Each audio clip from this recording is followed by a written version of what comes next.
Sometimes students have trouble with their language. In young children, this is called developmental language disorders and can happen in around 1 out of 20 children.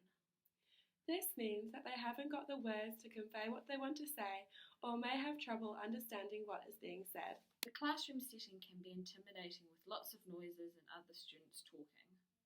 This is why it is important to make sure those students with language disorders are given the time they need to contribute. This is when we need to press pause and give them time to talk. There are several ways that we can support children with language disorders with their communication. Here is a simple way to remember them. MAP. Modelling. Allow the child to answer. Provide feedback. The first is to model language to the child.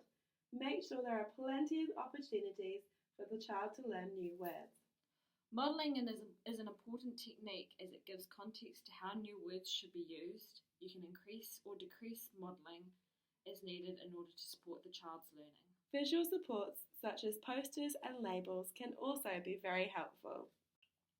The second step is to allow the child the time to practice and give them the opportunity to talk. It is important to give a child with a language disorder an equal amount of opportunities to answer questions in class, pressing pause and giving them the time to talk. They may take longer to respond, but it is vital to give them the chance to communicate, because if they don't get the chance, then there is no opportunity to learn and improve their communication skills.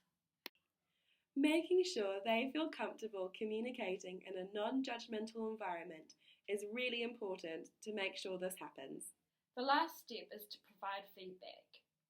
Now that you, the teacher, has pressed pause and given the child the time and chance to talk, the teacher can give individual feedback to help with their communication skills.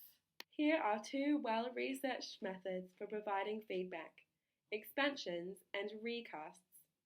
Expansions can help when your student is using very short sentences. For example, if they said, "Doggy walk," you might say, "Yes, the dog is going for a walk." Recast can help to correct grammar. So if your student said, "We go to the park," you might say, "You went to the park in the weekend?" Children with language disorders can find functional communication a challenge without extra support. Implementing small changes like pressing pause and giving them time to talk can significantly improve how they interact in both an academic or social way.